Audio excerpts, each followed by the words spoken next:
황 작가의 책 읽기 오신 많은 분들 환영합니다. 우리는 지금 체게바라 평전을 읽고 있습니다. 그 8번째 시간을 시작하겠습니다.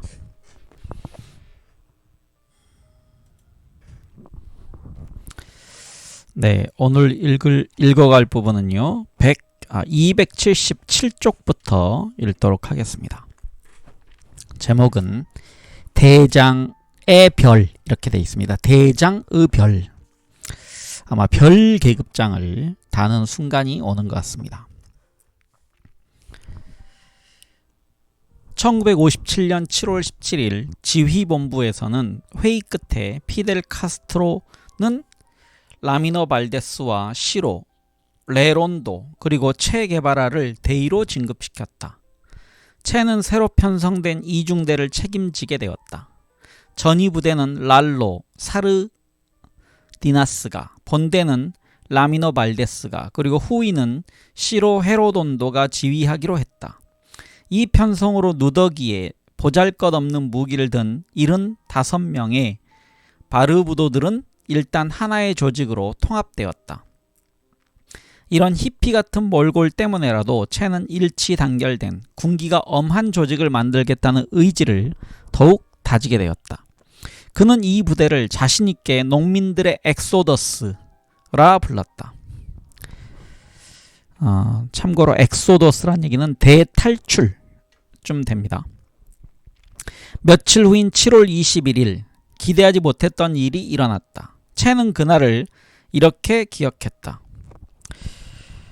우리는 동생 카를로스를 잃은 프랑크 파이스 괄호 열고 호수 에파이스의 전시명, 다시 읽겠습니다. 그래서 우리는 동생 카를로스를 잃은 프랑크 파이스에게 보낼 애도장을 작성하고 있었다. 우리는 두 줄로 각자의 이름을 서명했다. 내가 두 번째 서열에 내 계급을 기재하려는 순간 피델이 대뜸 명령했다. 대장이라고 쓰게나. 그것은 거의 은밀하달 수 있는 비공식적인 방식이었다. 이렇게 하여 나는 나중에 제4대대라 불릴 반군의 두 번째 대장이 되었다. 그 진급식은 뛰어난 기억력을 소유한 채로서도 누구의 오두막이었는지는 기억해내지 못하는 어느 농가에서 거행되었다. 가로 열고 실제로는 라몬 꼬리아라는 농부의 집이었다.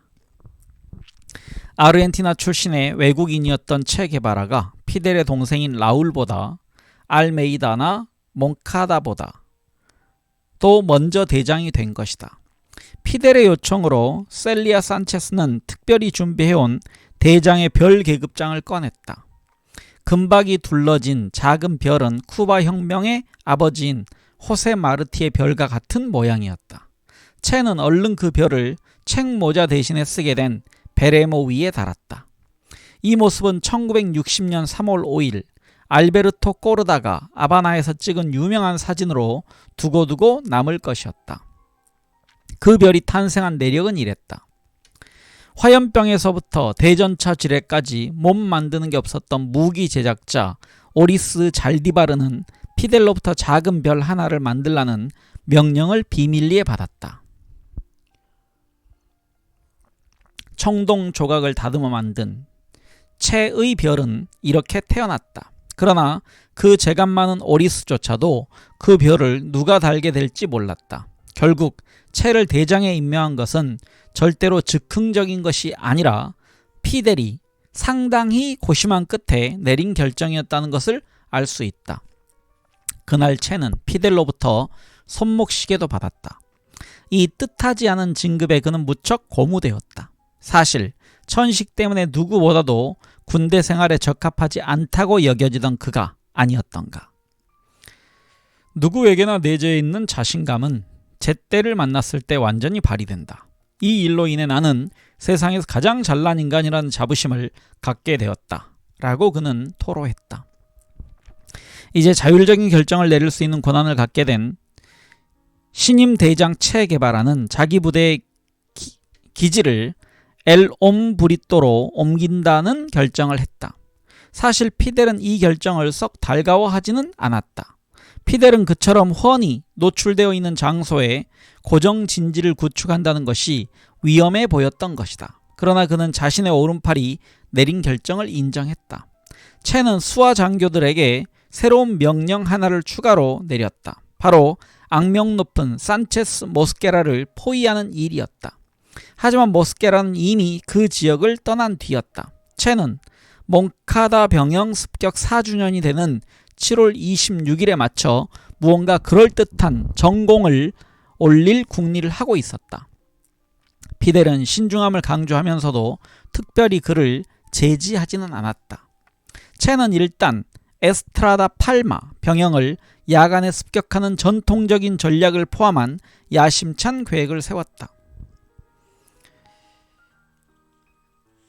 습격에 성공한 뒤 야라와 베기타스라는 근처 마을로 향해 그곳에 주둔하고 있는 군부대를 다시 습격하고서 부대로 귀환한다는 것이 주요 내용이었다. 그러나 게릴라전으로 본다면 체는 아직 수습에 불과했다. 전투는 머릿속으로만 말을 옮기는 장기판과는 달랐다. 그는 자신이 속해 있는 지휘본부도 염두에 두지 않을 수 없는 것이었다. 한편으로 투르키노 해안가에 있던 라올 메르카데르 또한 에스트라다 팔마 병영 습격을 준비하고 있으며 이미 현장에 도착했다는 소식이 들려왔다. 혁명군의 동지인 또 다른 라울과 경쟁할 수는 없는 노릇이었으니 체로서는 그 계획을 포기하는 수밖에 없었다. 그리하여 그는 인구 10만의 도시인 바야모로부터 30km가량 떨어진 부에이시토 병영으로 목표를 바꿨다. 그곳은 민간인으로부터 병참 지원을 기대할 수 있다는 이점이 있었다. 구리와 약간의 금이 생산되는 부에이시토 인근 광산촌에서 M7-26은 비교적 많은 지지를 얻고 있었다. 랄로 사르디나스 대위는 캘리포니아 경계를 가르는 카냐브라바에 살고 있는 아르만도 올리베라라는 사내에게 운송수단을 징발하라는 임무를 맡겼다. 그가 모아놓은 운송편에 체는 흡족해 했다. 콘라도 산테스테반 소유의 파워웨건, 이스라엘 파르도가 운전하게 될 루이스 리베이로의 트럭, 과시미아 농장 주인 루벤 페르난데스의 파워웨건, 이달베르토 게레로와 니니 오로라는 사람이 소유인 자동차 2대, 게다가 레이날도 나바로라는 사람에게 빌린 윌리스 지프까지 비교적 구색이 잘 갖춰진 셈이었다. 도로 모퉁이를 돌아 넓은 공간에 노란 벽을 두껍게 쌓아놓은 부에이시토 병영은 일명 마세오라고 불렸던 제1보병연대 소속 13중대의 관할이었다. 19세기에 세워진 이 병영은 바야모와 만자니오 두 도시 사이를 잇는 중개 역할을 하는 곳이었다. 당시 에스파냐 병사들이 점령하고 있던 이 요새는 갈릭스토 가르시아와 안토니오 마세오 장군이 이끄는 만비들의 공격을 받고 함락되었다. 여기서 만비라는 것에 대한 설명을 읽겠습니다. 만비는 소라고둥이라는 뜻을 가진 인디오 말로서 그들 간의 의사소통을 할 때 썼던 일종의 농무 경적을 일컫는다. 에스파냐인들은 19세기 쿠바 병사들을 만비세스라고 불렀다. 마치 소라고둥 소리처럼 붙잡기 힘들다는 의미였다. 실제로 섬 원주민들의 신호소리는 그 발신지를 알아내기가 무척 어려웠다. 이렇게 되어 있습니다. 이렇게 하여 이 아름답고 평화로운 마을에서 역사는 또 다른 혁명의 역사와 조우한다. 바르부도들이 거점을 확보하려고 노력하고 있는 이 지역에는 바티스타 편에 장정 31,508명이 뚜루키노의 견고한 기지 주변에 배치되어 있었다. 중간에 설명이 있습니다. 게릴라전 초기에 그들 중 4만 2천 명이 쿠바군 편에 속했다라고 되어 있습니다.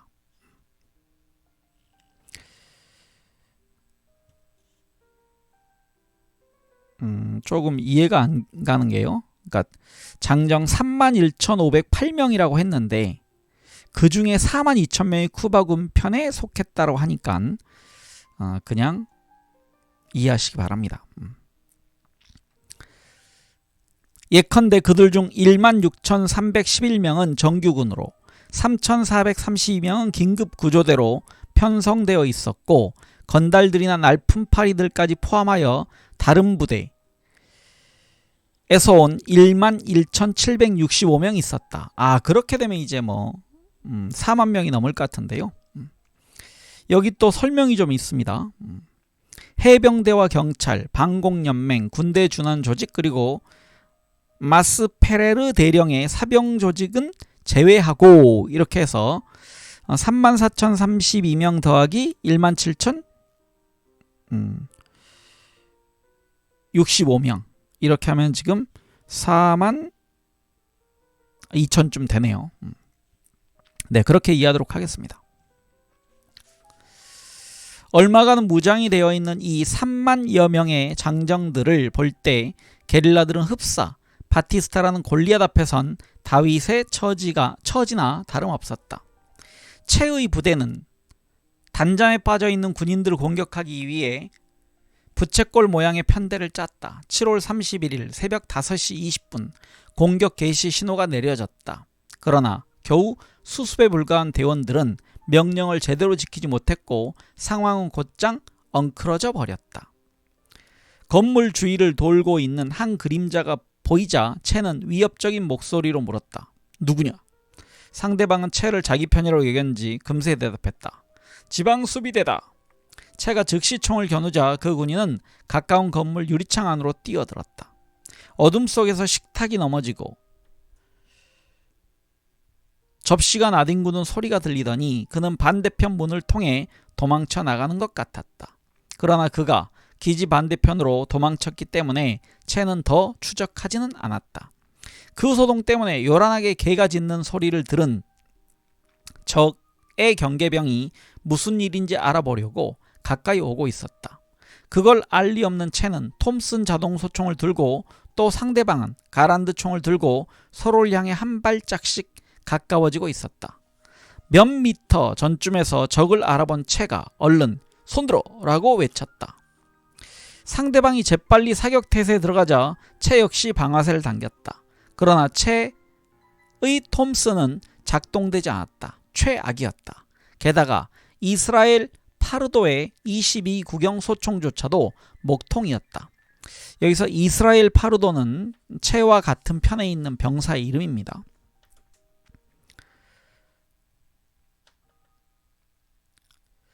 그가 어떻게 그 상황을 벗어났는지는 잘 모르겠다. 그리고 나도 죽지 않았다는 사실은 분명했다. 빗발치는 가란드 탄환 사이를 나는 젖먹던 힘을 다해 뛰었다. 일단 사정권에서 벗어난 듯하자 나는 후미진 틈새로 마치 고개하듯 몸을 날려 파고드는 이스라엘을 보았다. 나도 순식간에 그 구멍으로 몸을 날렸다. 채의 얘기였다. 다음 순간 채의 부하들이 감시초소 뒷문으로 난입했다.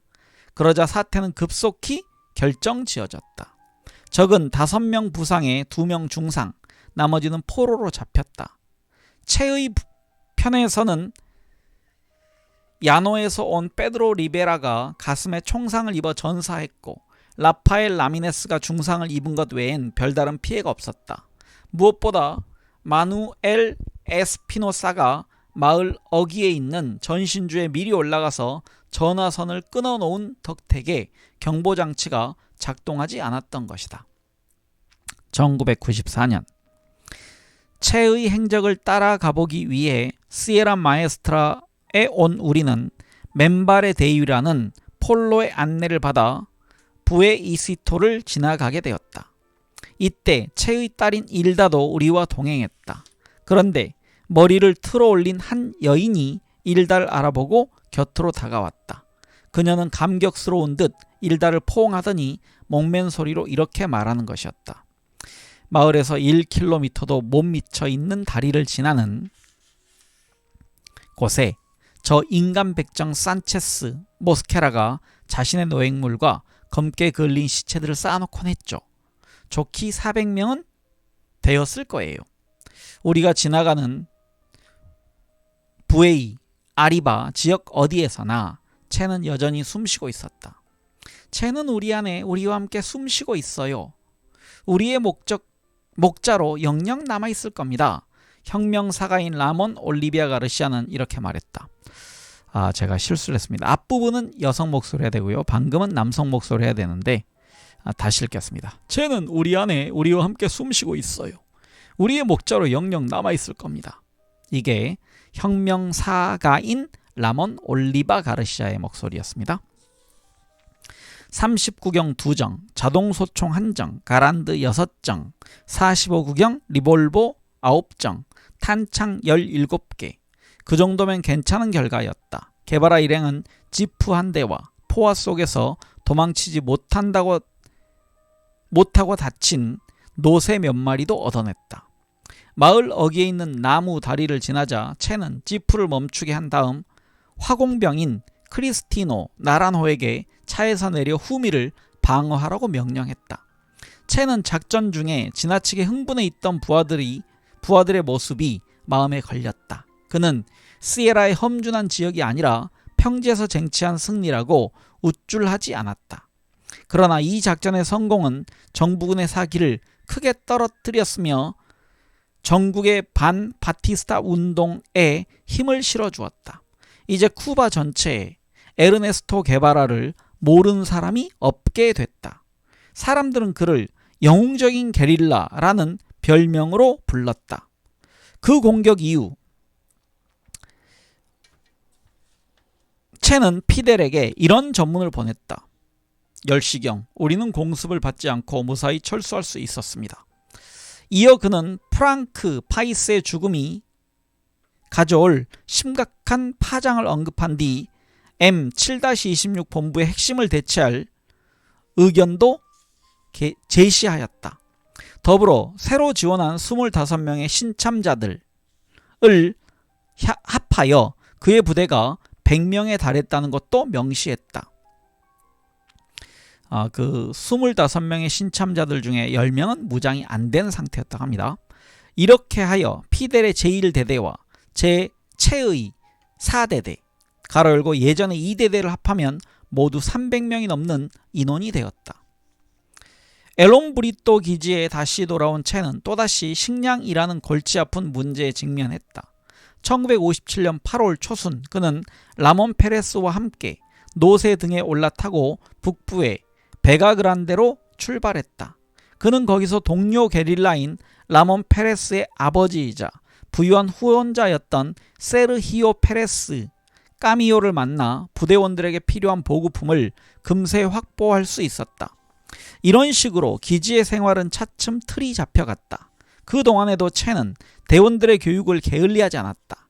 그는 멕시코 시절 산타로사 농장에서 알베르토 바요 장군으로부터 받았던 엄격한 훈련 방식을 도입했다.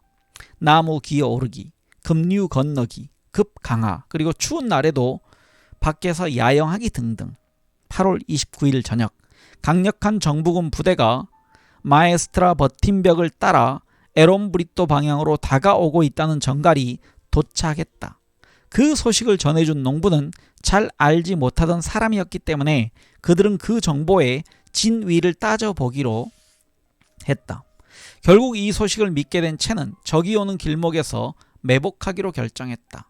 채가 후일 회고록에 기록한 바에 의하면 그 부대는 메네라오 소사의 지휘를 받고 있었으며 에롬브리또 기지로부터 약 2km가량 떨어진 홀리오 자파테로의 사유지의 자리를 잡았다. 날이 저물자 게바라 일행은 적의 야영지 앞에 쭉 도열했다. 채는 다음과 같이 작전을 지시했다. 랄로 사르디나스의 분대는 측면을 쳐서 적들을 꼼짝 못하게 하는 임무를 맡는다. 라미노 발데스는 소수 정예 요원만 데리고 서쪽을 맡아 적에게 공포감을 심어주는 역할을 한다. 적 지원군이 그 높이까지 도달하려면 깊이 팬 협곡을 건너야 하기 때문에 그 위치는 그다지 위험하지 않을 것이다. 그들이 지나갈 길에 랄로가 미리 매복한다. 시로 레돈도는 경사진 사면에서 적들을 공격하고 나는 강한 화력으로 무장된 대원들과 함께 공격 개시 신호로 첫 발을 올리겠다. 라미노 대위 중대의 라올 메르카테르 중위는 정예 요원들을 데리고 공격을 가속하면서 전투를 승리로 마감한다. 적들이 바위가 직각으로 꺾여지는 거점에 도착하면 나는 10이나 12명 정도를 그대로 지나가게 내버려 둔 다음 그 나머지가 바위를 돌 무렵 앞서 지나간 인원들과 차단시키도록 하겠다. 우리 편의 집중 사격으로 가운데를 자르는 것이다. 그러면 라울 메르카데르 중위 팀이 전진하여 무기를 거둬온 다음 가능한 신속하게 퇴각한다. 퇴각 시의 후방 지원 사격은 빌로 아쿠냐 중위의 후발대가 담당한다. 게바라 일행은 훌리오 자파테로의 커피 농장이 한눈에 내려다 보이는 지점에 자리를 잡았다. 채는 브라우닝 자동 소총을 들었다. 날이 밝아오기 시작하면서 어슴푸레한 여명 속에서 하나둘씩 기상하는 군인들의 기척을 느낄 수 있었다. 대원들은 공격 자세를 취했다. 그 순간 끝없이 이어지는 것 같았다. 다시 읽겠습니다. 그 순간이 끝없이 이어지는 것 같았다. 나의 손가락은 브라우닝 소총의 방아쇠 위에서 초조히 공격 개시 시간을 기다리고 있었다. 적들이 감시하고 있으리라고는 꿈도 못 꾼 듯 야영지에서는 고함소리와 웃음소리가 흘러나왔다. 이윽고 부대의 선두가 오솔길에 모습을 드러냈다. 하나, 둘, 셋. 적이 지켜보고 있는 줄도 모르고 차례차례 그 운명의 바위를 돌아갔다. 채는 예상보다 시간이 더 급박하다는 결론을 내렸다.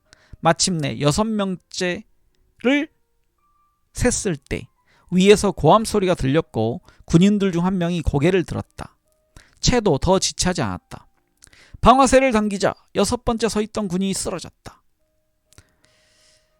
이거 명령인 줄 알았는데요. 다시 읽겠습니다. 방아쇠를 당기자 6번째 서 있던 군인이 쓰러졌다. 이어 불을 뿜는 듯한 총격이 시작되었다. 채는 곧장 그리로 달려온 라울 메르카테르의 분대에 공격 명령을 내렸다. 그동안 바티스타 군도 어느 정도 대열을 정비한 뒤 바추카포를 쏘아대기 시작했다. 그들에게 응수할 대포라고는 기껏해야 맥심밖에 없었다. 그나마 그 맥심마저도 써본 적이 없어서 훌리오 페레스는 결국 발사를 하지 못했다. 라미노 발데스와 이스라엘 파르도 그리고 호엘 이글라시아스가 구식 나팔총을 마구 난사해대며 앞으로 나섰다. 비록 사정거리는 턱없이 짧았지만 그 무시무시한 소리는 적에게 공포심을 심어주기에 충분했다. 채는 우선 측면 부대부터 퇴각하라는 명령을 내렸다. 랄로 사르디나스의 후이에게 뒤를 맡기면서 자신 역시 퇴각했다. 빌로 아쿠냐가 호엘 이글레시아스의 사촌인 에르메스 레이바가 전사했다는 소식을 알렸다. 퇴각하는 동안 채의 부대는 피델이 보낸 부대와 만났다. 채는 이미 수적으로 비교가 안 되는 부대와의 전투가 임박했음을 미리 알려두었던 것이다. 바르부도들은 전투장에서 1km가량 떨어진 곳에서 멈췄다. 혹시 있을 적의 공격에 대비하여 경계태세를 늦출 수가 없었다. 한편 정부군의 수비대는 작은 언덕배기 위에 모여 복수하듯 에르메스 레이바의 사체를 불태우고 있었다. 멀리서 그 장면을 바라보면서 무력감을 느낀 채는 끓어오르는 분노를 참을 수가 없었다. 이제까지 진행된 상황은 결국 그의 우려를 확인시켜 주었다. 그의 부대는 규율과 훈련이 부족했다. 결국 이런 것이 상대적인 열세를 증명하는 것이기도 했다. 20m 안에 표적이 들어온 적이 몇 번 있었지만 신출내기 대원들은 거의 맞추지 못했다. 침착성의 부족을 깨닫기는 했지만 정작 전투의 결말은 게바라 측에게 유리했다. 우리가 우리의 실제 능력 이상으로 적군에게 위협을 주었다는 건 부인할 수 없었습니다. 그리고 퇴각할 수밖에 없었던 적은 우리 편 한 명을 죽이고 그의 리볼버를 뺏는 것으로 빈약한 보상을 삼을 수밖에 없었다. 라고 라미노 발데스는 전투 결과를 확인했다. 채 자신도 이런 발언을 했다. 중요한 건 우리가 아주 형편없는 무기로 바추카포나 박격포 같은 근대적 화기로 무장한 140명의 정규군과 맞섰다는 것이다. 피델은 채와 그 부대가 바티스타군에게 가한 심각한 타격을 널리 선전했다. 따지고 보면 적의 사기를 꺾고 반군의 사기를 북돋우기 위해 그 사건을 부풀린 감이 없지 않았다. 피델 자신도 한 기지를 습격했으나 부하들을 몇 명 잃고 말았다. 그런 부풀린 무공담은 시에라 전체에 금방 퍼졌다. 흑인 대원인 필론이 한 오두막에서 괴상하게 생긴 튜브 묶음과 그 곁에 놓인 상자들을 발견했다고도 했다. 소심했던 그는 차마 그걸 만지지 못했는데 그것들이 바로 바추카포와 로켓탄이었다는 시기였다. 채가 바티스타군의 부대를 유린하기 시작할 무렵은 바티스타의 부대들이 시에라를 포기하고 있었던 시기와 대략 일치했다. 시에라로 점점 깊이 들어오는 것은 그 지독한 산체스 모스케라밖에 없었다. 채조차도 그를 바티스타 휘하의 지휘관 중 가장 용맹스럽고 사륙을 즐기는 난폭한 약탈자라고 표현한 적이 있을 정도였다. 8월 말 과야보의 도스 브라조스에서 다시 합류한 피델과 채의 부대는 투르키노 능선을 며칠 동안 함께 올랐다. 그들의 목적지는 부에이시토의 라스미냐스 남동쪽에 있는 피노 델 아구아의 제재소였다. 피델은 그곳에 주둔하고 있는 것으로 보이는 한 부대를 공격할 참이었다. 설사 그것이 어렵다 해도 적어도 치비리코 지역으로 계속 행진하기 전에 해안지대에서 보여주는 전초전적인 행동으로 의미가 있으리라 여겼던 것이다. 우리 부대는 바티스타군을 기다리며 매복하고 있어야 했다. 피델의 계획은 그렇게 하여 우리의 힘을 과시하고 농민들에게 우리의 행동의 혁명적 성격을 부각시킨다는 것이었다. 고 채도 확실하게 말하고 있다. 그런데 피노 델 아구아에 다다르기 전에 개운찮은 사건들이 연달아 일어났다. 우선 마놀로와 푸포 베아톤이 탈주했다.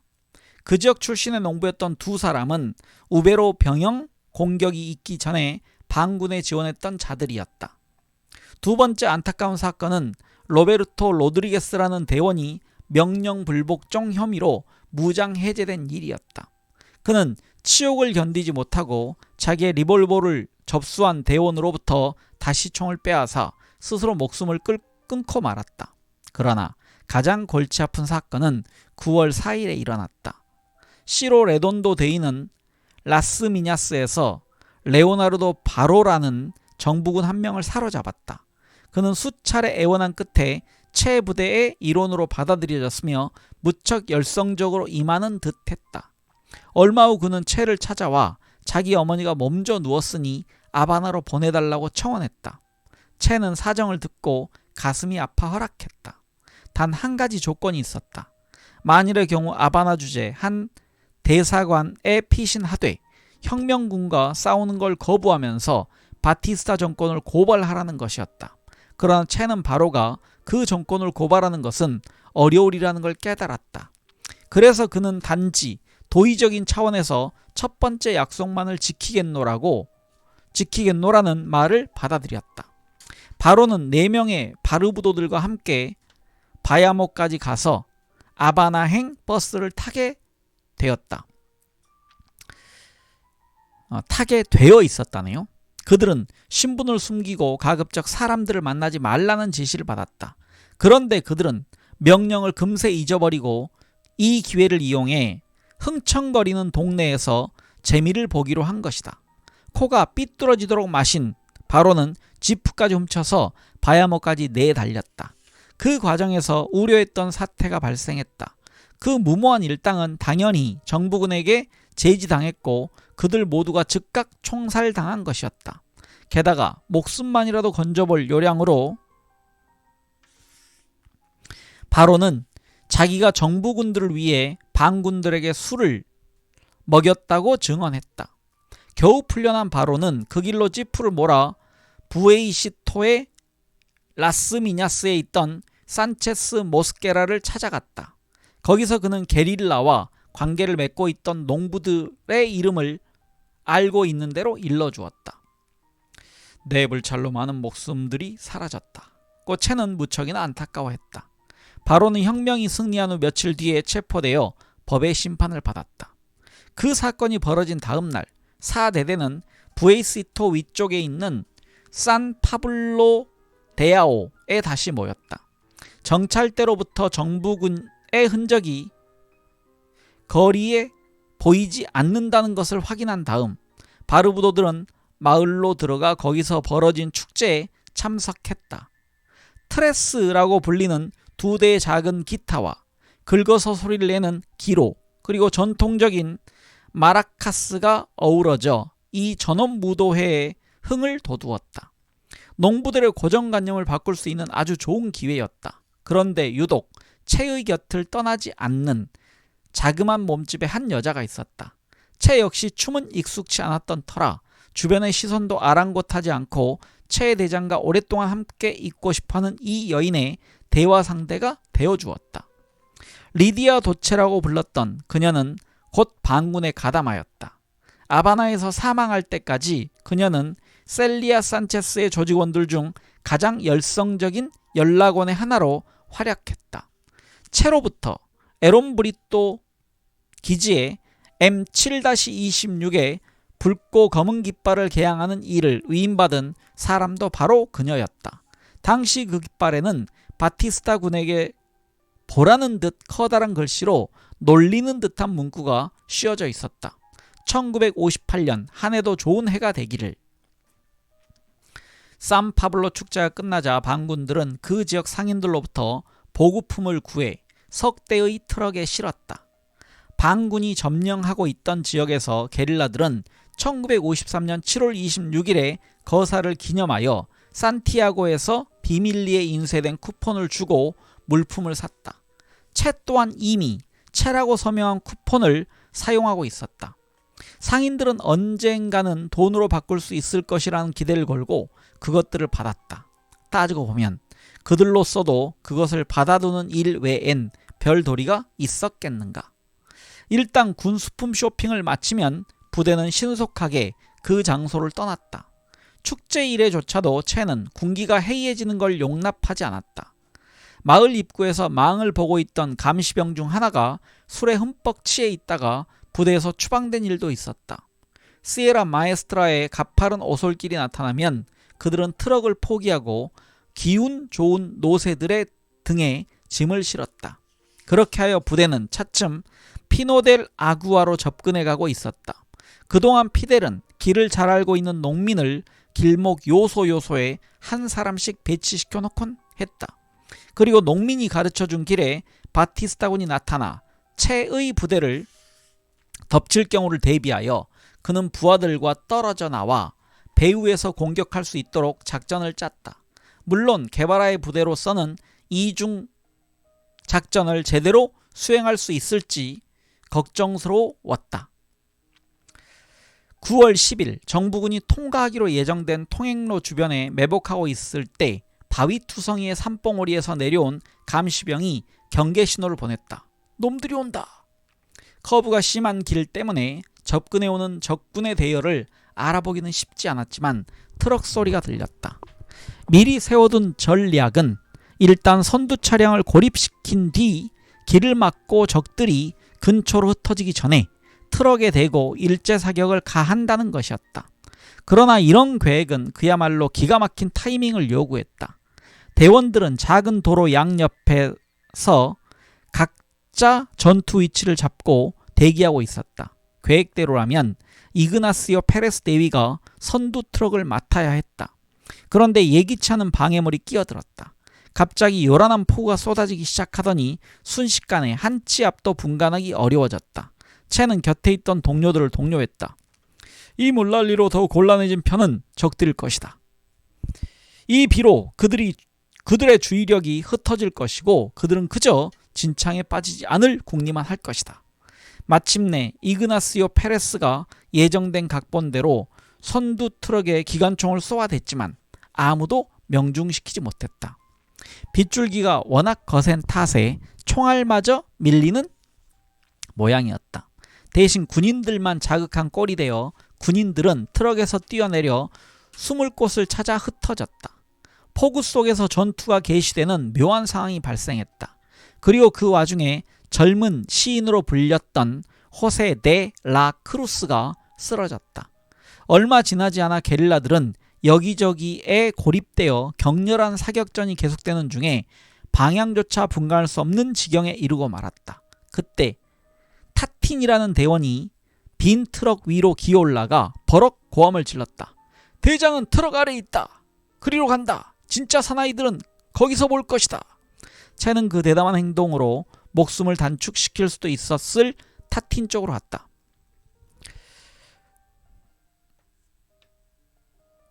사실 우리가 대단한 위험을 무릅쓴 건 아니었다. 경기관총을 들고 있던 적은 어떻게 해도 질 것이라는 사실을 깨닫자 항복했다. 사격이 재개되자 많은 군인들이 트럭을 버리고 도망갔다. 전리품도 알찼다. 브라우닝 자동권총, 가란드 6정, 삼각대가 달린 기관총, 피스톨, 게다가 이전에 포로로 잡혔던 대원 힐베르토 카르데로가 트럭에서 탈출하여 다시 복귀할 수 있었다.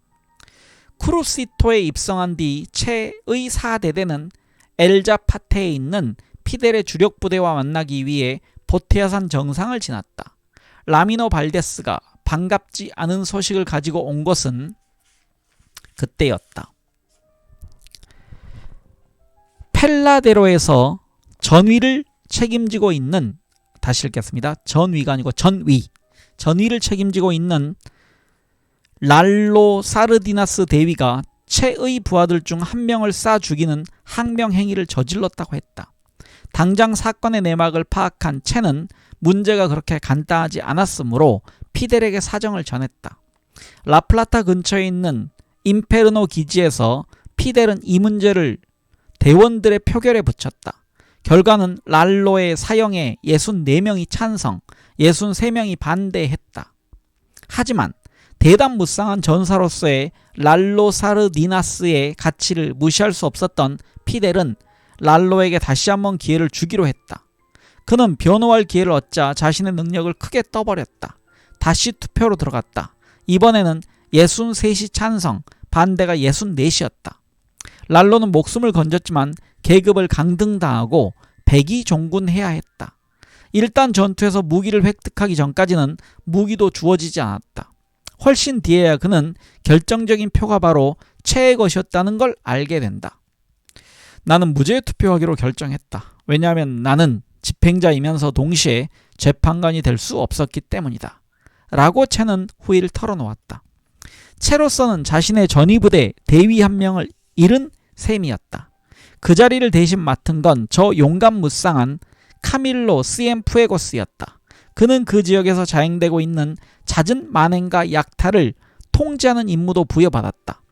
에룸브리또에서 그리 멀지 않은 카라카스 지역에서 신앙도 법도 무시하며 갖은 만행을 저지르고 있던 자가 있었는데 사람들은 그를 친오장, 즉 중국인 장이라고 불렀다. 특히 그가 M7-26의 깃발을 앞세우고 만행을 저질렀다는 점에 체는 붕괴했다. 열흘가량 지나자 그 지역도 어느 정도 안정을 되찾았다. 그곳 어느 농부의 농가에서 농민들을 학살하고 고문하는 등 혁명의 이름을 빙자하여 공포에 떨게 한 도적대 두목 친오장의 재판과 형의 집행이 이루어졌다. 친오장과 함께 우리 편 전령을 빙자하여 한 소녀를 겁탈한 농민 한 사람도 사형 선고를 받았다. 한편 함께 잡힌 3명의 도둑들은 상징적인 총사령을 받았다.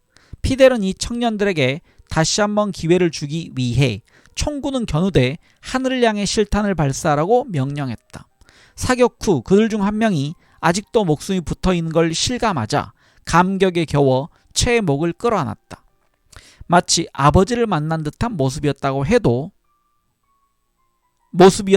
체도 그 순간의 기억을 떠올린 적이 있었다. 한편 CIA 첩보원이자 기자였던 앤드류 세인트 조지는 이 장면의 목격자로서 자신의 르뽀 사진집인 룩에 이 장면을 실었고 이 사진집은 미국에서 상을 받았다. 피노 델 아구와 전투 후 전리품들이 각자에게 분배되었다. 가란드 한정이 호엘 이글레시아스에게 지급됐다. 채는 이 기회를 부대원의 사기를 높이고 그간 좀처럼 떠나지 않던 고민거리, 즉 대원 간의 단결을 확고히 하는 계기로 만들고자 했다. 로페스 중위를 비롯한 젊은 대원들에게는 두 가지 임무가 주어졌다. 여기서 이 사람들은 다들 채 20살도 되지 않은 상태였다고 합니다. 혁명군의 전초기지가 세워진 에론 브리또 기지를 관리하고 사람들의 혁명 정신을 단결시키라는 임무였다. 그들은 규율위원회의 명단을 규율위원회의 명단 맨 위에 올려졌다.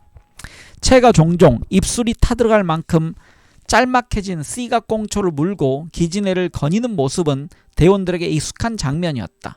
사실 꽁초를 태우는 버릇은 한정된 보급품을 공평하게 나눠야 하는 게릴라들에게는 흔한 일이었다.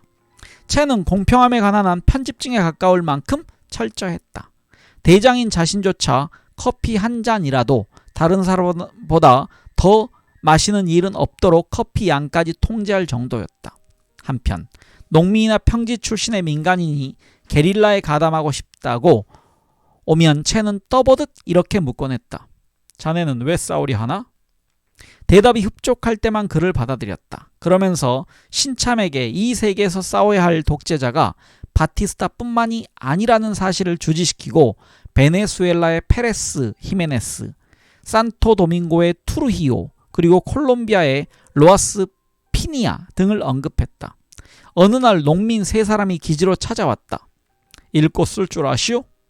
채가 그들에게 물었다. 그들 중 2명은 그렇다고 대답했고 3번째 남자는 자신이 까막눈이라고 했다. 얼마쯤 지난 후 그 2 동지들이 징계위원회에 넘겨졌다. 그들 중 한 사람은 경계근무 중 잠을 잤고 한 사람은 총의 기름을 너무 많이 칠했다는 이유에서였다. 채는 무기를 소홀히 다룬 사람에게 나흘간 참업하는 일을 시켰으며 피로에 항복한 사람에게는 사흘간 노역을 시키라고 했다. 어리둥절해진 그 농부, 가로 열고 약간 읽고 쓸 줄 알았던 그 농부는 대장이 이런 판결을 내린 이유를 물었다. 왜냐하면 그는 문맹이기 때문이다. 채는 강의를 시작했다. 신입대원들은 밤이면 인문과학 강의실로 변신하는 한 오두막에 모여들었다. 여기서 채는 그들이 수행하고 있는 전투의 깊은 의미를 설명했다. 낮에는 전사들을 훈련시키면서 밤에는 그들의 정신을 다듬었다. 어찌 보면 어울리지 않는 일이었지만 에론 브리또라는 게릴라 기지는 차츰차츰 하나의 산업지역으로 탈바꿈해 가고 있었다. 채는 그곳에 무료 진료소를 세웠다. 세르이오 델 바예라는 의사가 그를 도우려고 아바나에서 왔다. 그리고 소규모지만 유탄 발사장치 같은 무기를 생산해내는 공장도 세웠다. 여기서는 불완전한 무기를 수리하는 한편 사냥용 총의 탄창 같은 것도 제작해냈다. 이 무기 제조창 외에 도살장과 빵 공장, 구두와 가방 제조장, 그리고 제철 공장까지 있었다. 채는 피델이 새로 시작한 군모 제작 일을 감독하였다. 완성된 군모들을 보고 게릴라들은 매우 흡족했다. 나중에 그것들을 손을 거쳐 도해지 합승버스 운전수들의 헬멧으로 쓰이기도 했다.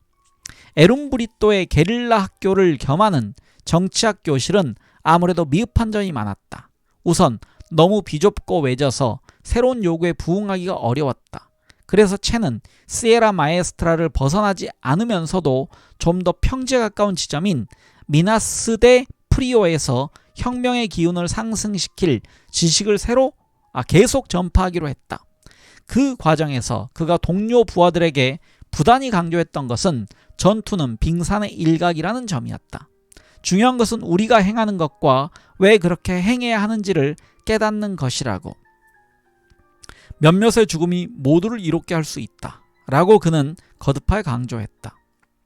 특히 게릴라전을 핑계로 행해지는 도적질은 엄중히 처벌되어야 한다.